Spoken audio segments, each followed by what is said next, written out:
সালাম। আলহামদুলিল্লাহ রাব্বিল আলামিন। তো আমরা আলোচনা করছিলাম সূরা আল বাকারা থেকে রমাদান সম্পর্কে। রমাদানের আমরা 184 আলোচনা করছি। এখন আলহামদুলিল্লাহ আমরা আসছি 85-তে। এখানে আল্লাহ বলছেন শাহরু রমাদান আল্লাযী উনজিলা ফীহিল কুরআন। রমাদান হচ্ছে সেই মাস যে মাসে নাজিল করা হয়েছে কোরআন। তাহলে এই মাসটার এত গুরুত্ব মহত্ব যে ফজিলাতগুলো আমরা রমাদান মাসে হুজুরদের মুখে টিভির পর্দায় বিভিন্ন মাহফিলে বা বিভিন্ন মাসাজিদ থেকে শুনে থাকি বা এতকাল শুনে আসছি, এত গুরুত্ব এত মহত্ব রমজান মাসের। তো এত গুরুত্ব মহত্বের কারণটা কি? কারণটা একটু আমাদের বুঝে নেওয়া দরকার। কারণটা হচ্ছে এই মাসে আল্লাহ সুবহানাহু ওয়া তাআলা তার কনস্টিটিউশনকে অবতীর্ণ করেছেন। কনস্টিটিউশনের মাস, কনস্টিটিউশন নাজিলের মাস। আল্লাহ বলছে রমাদান হচ্ছে সেই মাস যাতে নাজিল করা হয়েছে, অবতীর্ণ করা হয়েছে আল কোরআন। তো এই আল কোরআন যেহেতু এ মাসে এসেছে, এই জন্য এই মাসটির মর্যাদা। শুধু তাই না, যে রাতে এসেছে সে রাতেরও মর্যাদা। হ্যাঁ, বলা হয়েছে না, ইন্না আনজালনাহু ফি লাইলাতিল কদর। হ্যাঁ, যেখানে এসেছে সেটাই মোবারক, সেটাই বরকতপূর্ণ। এই কোরআনের কারণে মর্যাদা বাড়ছে। প্রায় একটা উদাহরণ দিই। ছোটবেলায় আমরা ওই যে কাপড়টা দিয়ে, মনে করেন এই যে কাপড়টা কিনে নিয়ে আসলাম, এই কাপড়টা কিনে নিয়ে আসি কি জন্য? ওই কাপড় বানাবো, ওই জামা বানাবো। তো এর থেকে কিছু অংশ বেঁচে গেছে। তো কিছু অংশ যে বেঁচে গেছে, ওই অংশটাতে কি করলাম? কোরআনের জুজদান, কোরআনের একটা জুজদান বলে, ওই যে জুজদান একটা কভার বানাইলাম। তো এই কোরআনের কভারটা কখনো যদি মাদ্রাসায় যখন ছোটবেলায় গেছি, অযাচিতভাবে মানে অনিচ্ছাকৃতভাবে যদি পায়েটায় লেগে গেছে কখনো, তখন একবার মুখে লাগাচ্ছি, বুকে লাগাচ্ছি, কেন? একই তো কাপড়। ওই যে কাপড়টাতে আমি জামা বানাইলাম, ওই কাপড় পায়ে লাগলে, বা যে কাপড় পায়ে জামা বানাইছি ওই কাপড় পায়ে লাগলে কি সালাম করি? না, এটা করি না। কেন করি না? ওই একই কাপড় কিন্তু। হ্যাঁ, তো যে একই কাঠ দিয়ে চেয়ার বানানো হইলো, ফিডে বানানো হইলো, তারপরে বসলাম, পদদলিত করলাম, কিন্তু ওই একটি অংশ নিয়ে রেল বানালাম কোরআন। ওইটা যদি অযাচিতভাবে অনিচ্ছাকৃতভাবে লেগে যায় পায়ে, তাহলে আমরা চুমা দিই, সালাম করি। কেন করি? এটা ফেতরাত, ন্যাচারালি। এটা কোনো এখন কোরআনের বিধান না। আমি বলতে চাচ্ছি এটা মানুষ কোরআনের প্রতি এক সম্মান বোধের কারণে সে এটা করে। তো কোরআনের সাথে একটা কাঠের টাচ হলে, কোরআনের সাথে একটা কাপড়ের অংশের টাচ হলে যদি তার মর্যাদা বেড়ে যায়, তাহলে কোরআনকে যদি কোনো মানুষ তার নিজের জীবনে ফিট করতে পারে, তাহলে তার মর্যাদাটা কেমন হতে পারে? এখান থেকে আমাদের বিবেচনা করা উচিত যে এই কোরআনকে নিজের ভিতরে নিয়ে খালি হাফেজদের মতো মুখস্থ আরবিতে নিলে হবে না।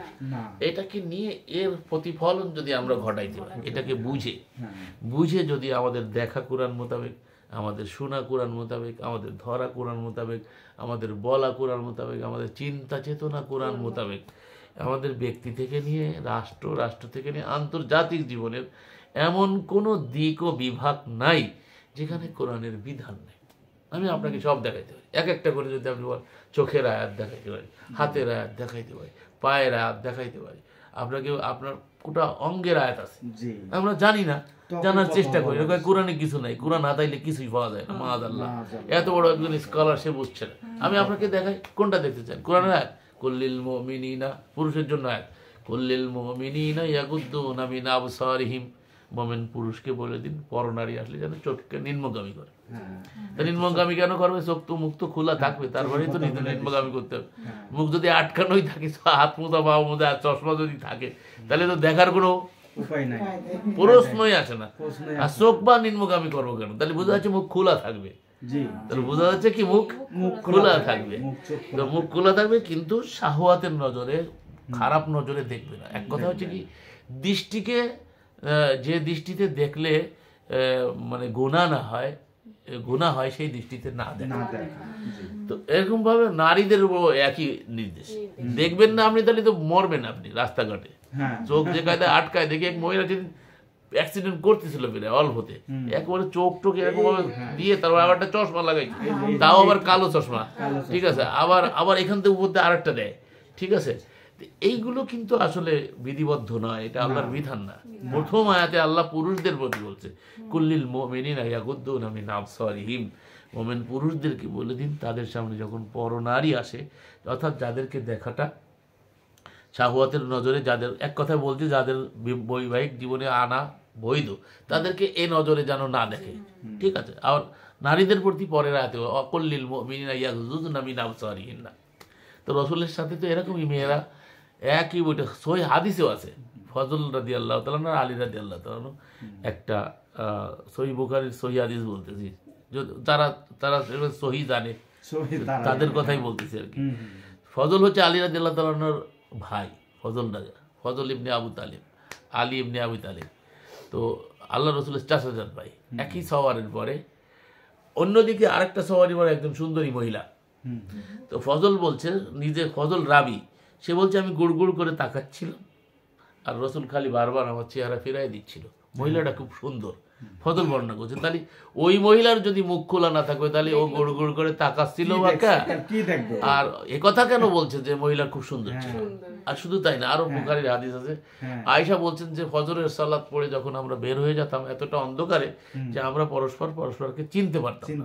তার মানে চেহারা খোলা থাকতো, অন্ধকারে তাদেরকে চেনা যায়, চেহারা খোলা থাকতো কিন্তু চেনা যাইতো না। কিসের কারণে? অন্ধকারের কারণে। মানে এতটা অন্ধকারে আমরা বের হতাম নামাজ পড়ে। এটা হাদিস বললাম, এটা কিন্তু কোরআন বললাম না। যারা ওয়ার্ল্ডের বিভিন্ন স্থান থেকে দেখবেন তারা আবার ভুল বুঝবেন না, এই জন্য আপনাদেরকে বলে দিলাম। এটা হচ্ছে প্রচলিত হাদিসের কথা, ইতিহাসের কথা।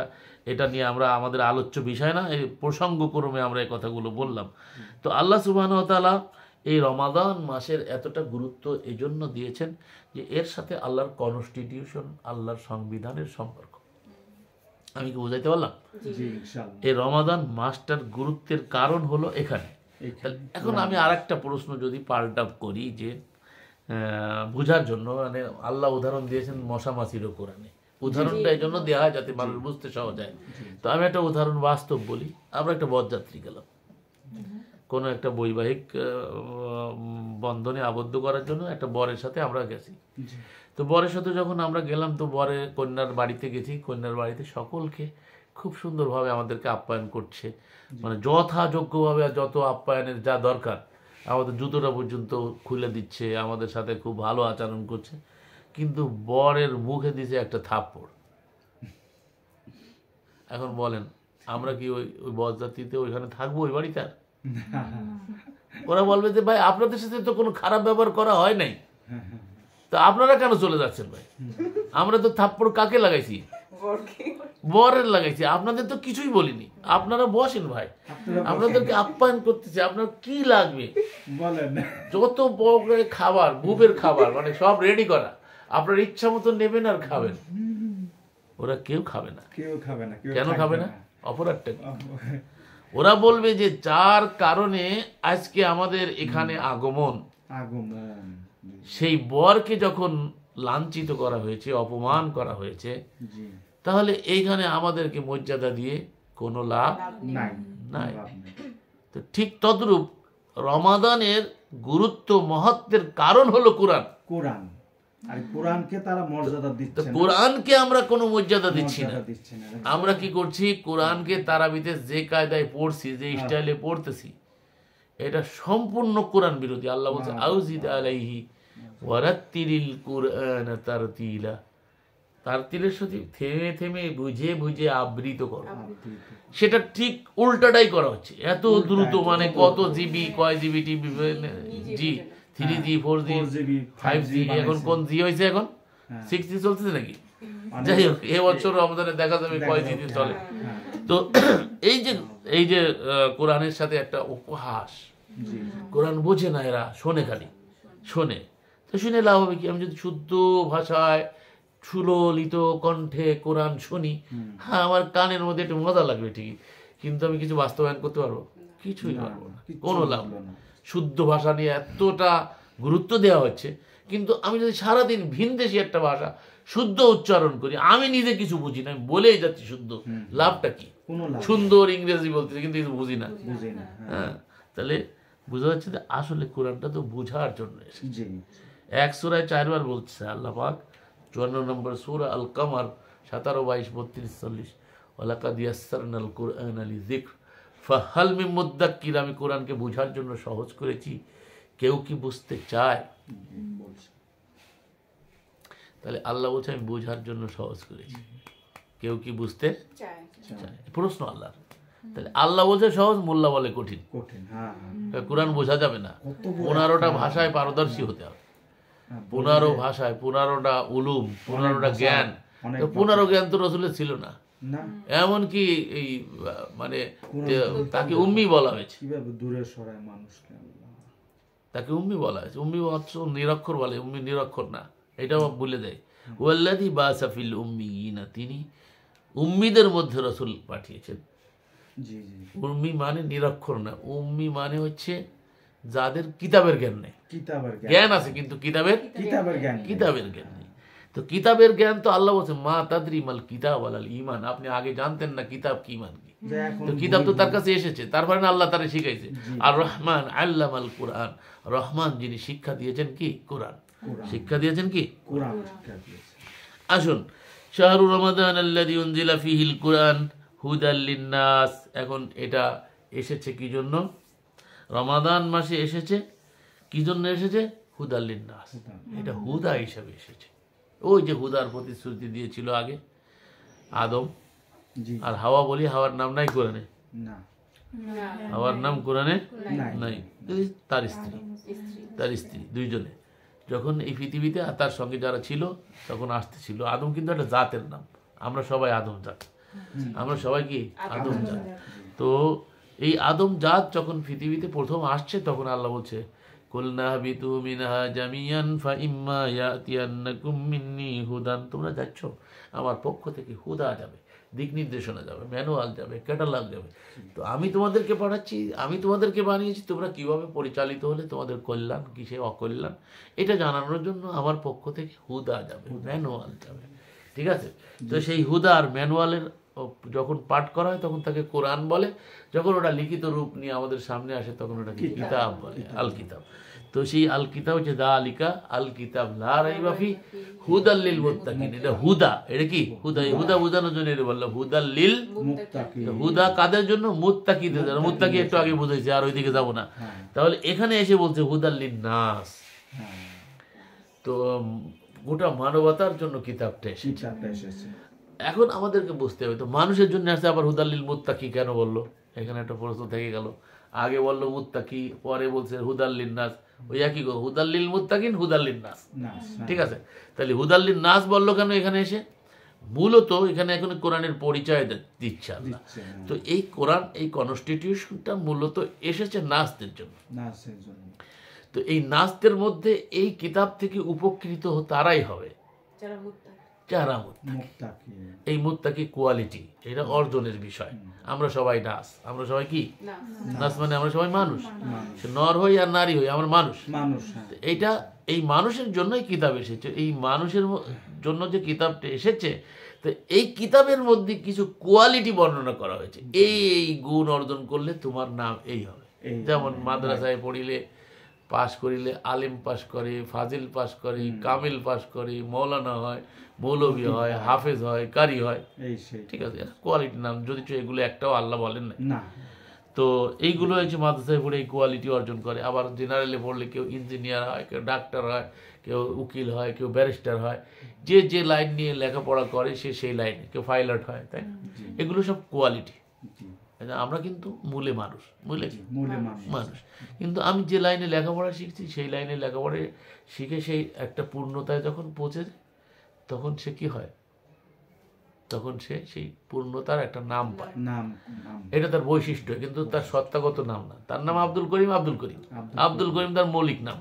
ঠিক আছে, কিন্তু আব্দুল করিম যখন কোরআনের হাফেজ হয় তখন হাফেজ আব্দুল করিম হয়, আর যখন মুফতি হয় তবে মুফতি আব্দুল করিম, যদি তো আল্লাহ ছাড়া কেউ মুফতি নাই, তাই না? এগুলো তো আমরা সব আগেই বলছি।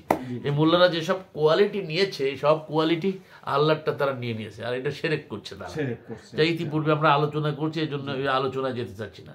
তো আল্লাহ রাব্বুল আলামিন যে কোয়ালিটিগুলো বর্ণনা করেছে তার মধ্যে কয়েকটা শুনাই। এই যে একটা আমরা আলোচনা করলাম, ইয়া আইয়ুহাল্লাযীনা আমানু, তো এই আমানু কিন্তু কোয়ালিটি। আমি যদি ঈমান আনি আর ঈমানে পূর্ণতা লাভ করি তাহলে আমি মুমিন হই। হ্যাঁ, আর ইমান যদি সবে মাত্র আনি তাহলে আমানু হই, তাই না? তাহলে আমরা এই আমানু হই, এটা আমাদের কোয়ালিটি। আমরা মুমিন হই, এটা আমাদের কোয়ালিটি। আমরা মুত্তাকি হই, এটা আমাদের কোয়ালিটি। আমরা মহসিন হই, এটা আমাদের কোয়ালিটি। হ্যাঁ, এরপরে আমরা কি বলে ওকে আমরা মুসলিম হই, এটা আমাদের কোয়ালিটি। এইগুলো কিন্তু অর্জনের বিষয়। আর মুসলমানের ঘরে জন্ম নিয়ে আমরা মুসলমান, সবাই আমরা মুসলমান, সবাই আমরা মোমেন। এই হচ্ছে আমাদের সমস্যা। গোটা পৃথিবীময় সব যারা মোমেন মুসলমান এরা সব ভৌগোলিক। ও অঞ্চলে এতগুলো মুসলমান জনবসতি বাস করে, কিন্তু আসলে মুসলমানিয়ত কিছু নাই। ইকবাল মরহুম দুঃখ করে বলেছে, ইউরোপে আমি ইসলাম দেখেছি, মুসলিম দেখিনি। ইউরোপে আমি ইসলাম দেখেছি, মুসলিম দেখিনি। আমার দেশে আমি মুসলিম দেখেছি, কিন্তু ইসলাম দেখিনি। ইসলাম একটা আদর্শ, যেখানে আছে শান্তি, যেখানে আছে মানুষের প্রতি সহানুভূতিশীল হওয়া, মানুষের প্রতি দুরাচার করতে ইসলাম নিষেধ করে, মা বাপের প্রতি সদয় হতে বলে, তাই না? তারপরে পরস্পরে ভালো সম্পর্ক বজায় রাখতে বলে, মোমেন ভাই ভাই হতে বলে, কেউ কাউকে ঠকাইতে নিষেধ করে, কারো প্রতি মিথ্যা আরোপ করা নিষেধ, কারো মিথ্যা অভিযোগ দেওয়া নিষেধ, কাউকে মিথ্যা মামলা দেওয়া নিষেধ। এই সব কিছু নিষেধ করে ইসলাম, কিন্তু সব কিছু ইসলামের নামে মুসলমান দেশে প্রতিষ্ঠিত, তাই না? যেখানে এই মুসলমান আছে সেখানে কিন্তু এগুলো বেশি হচ্ছে, কিন্তু যে সেখানে এগুলো নাই তারা কিন্তু অনেক দেশ আছে পুলিশ লাগে না, পুলিশ নাই, টোটালি পুলিশই নাই। মানে মানুষ এত সভ্য যে এই সভ্য মানুষের জন্য, অসভ্যদের জন্যই তো পুলিশ লাগে, পুলিশ দিয়ে পিটানো লাগে, আবার আর্মি দিয়ে পাড়ানো লাগে, তাই না? আর্মির বুট দিয়ে পাড়াইতে হয়, তারপরে দেখা যায় তারপরে সুস্থ হয় না, তারপরে লন্ডনেতে থাকতে হয়। তো এইগুলো হচ্ছে কি আমাদের দুর্নীতির কারণ, আমাদের ভিতরগত আমরা যে কোয়ালিটি অর্জন করতে হয় এটা আমরা করছি না। এই কোয়ালিটি অর্জন করতে গেলে সঙ্গ দিতে হয় রসুলের, এছাড়া সম্ভবই না। এই দায়িত্ব দিয়ে পাঠাইছে কাদেরকে? রসুলকে। আল্লাহ বলছেন আমি রসুল প্রেরণ করি, মা হুমুল কিতাব, তাদের সাথে কিতাব দিই। তো এই কিতাব কি? রসুল কিতাব নিয়ে আসে, কিতাব থেকে বলে। তো এই রসুলের সহচর্য থাকা এই জন্য অপরিহার্য। কিয়ামতের মাঠে মানুষ হাত কামড়াবে আর আফসোস করবে। কি হাত কামড়াবে? 25 নম্বর সূরা 63 থেকে যদি লাস্ট পর্যন্ত পড়া হয়, ওখানে বলা হয়েছে যে হাত কামড়াবে আর বলবে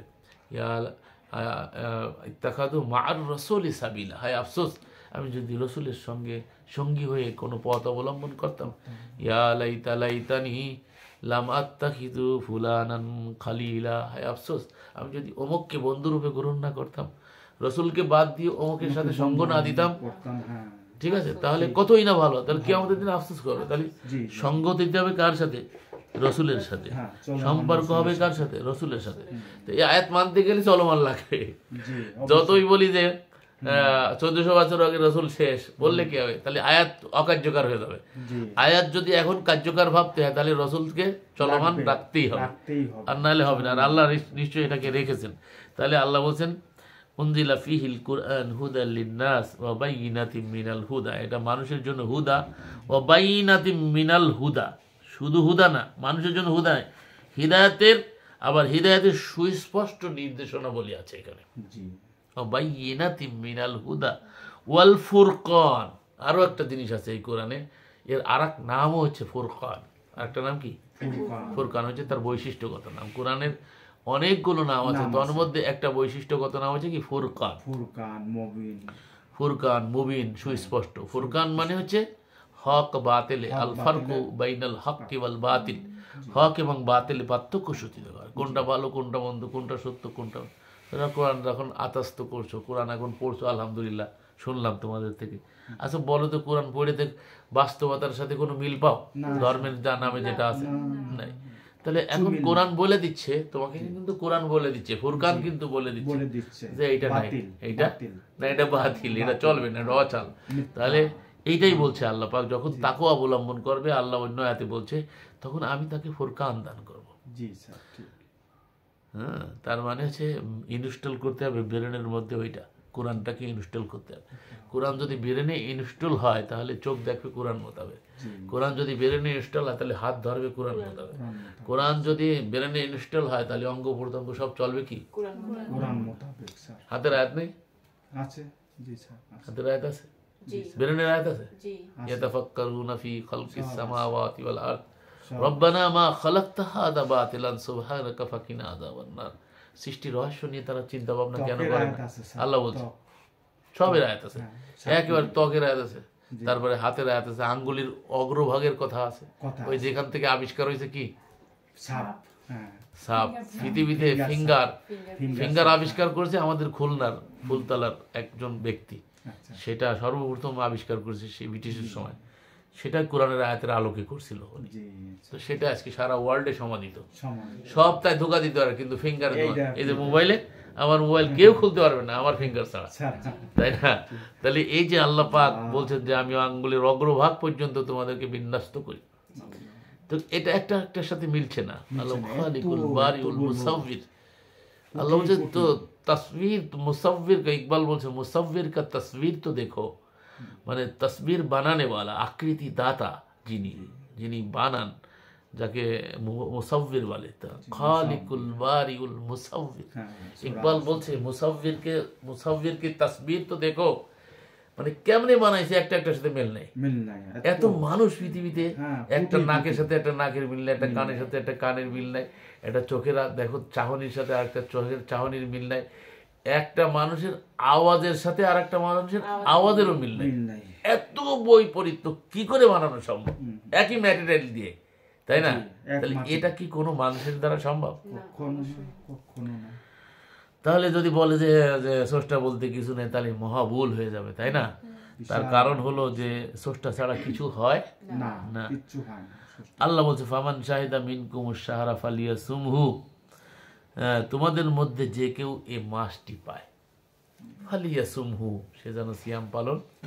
খেয়াল করতে এই জায়গাটায় এক মাস সিয়াম নিছে, আমিও এক সময় এই ভুলের মধ্যে ছিলাম, এখান থেকে এক মাস নেওয়া হয়েছে, এই আয়াতটা বুঝতে হবে। ফামান শাহে, তোমাদের মধ্যে, ফামান অথবা তোমাদের মধ্যে যে এই মাসটি পায়, ফালিয়াসুমহু, সে যেন সিয়াম পালন করে।